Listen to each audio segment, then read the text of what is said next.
My name's Nate, and I'm going to tell you a story today about humility. Okay. So recently I was in India, it was October of last year, it wasn't my most recent trip. And I was staying at a hotel that was near the center of town. And to give you a bit of background, I was also a Peace Corps volunteer. So I feel like I'm well traveled and I kind of know the ropes when I go around different parts of the city. So when I went out into the commercial district to look around, and if you've ever been to Delhi, there's about a bazillion people everywhere, so you're constantly looking around, there's different sights, smells, those kind of things. So I'm walking around the circle, and I go down under one of the underpasses and come back up, so it gets dark and then it gets bright. Well, keep in mind there's still 1,000 people around.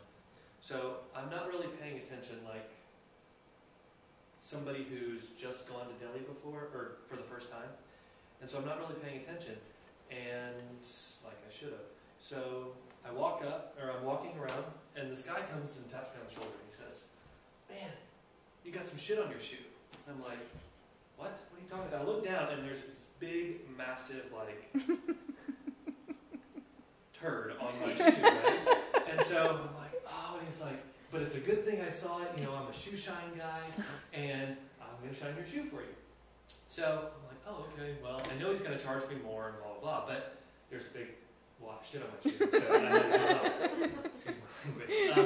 So he cleans it off, and afterwards, I'm like, "Okay, how much is it?" And I know a shoe shine in India costs about 10, 15 rupees. And he says, "Well, it's going to be $30. I was like, "What? $30? Are you kidding me? I'm not paying that." And he says, "No, that's what it is. You'd have to go buy new shoes. This is my business. I told you about it." And I just got furious, and I ended up giving him 100 rupees just because I was annoyed, wanted to get rid of him, and I was like, "You're ridiculous." So I start walking off, still just mad, but I hadn't kind of sorted out what happened. Some guy comes up to me afterwards, and he's like, he was a con man, clearly. He just came up, he threw it down when you were walking out.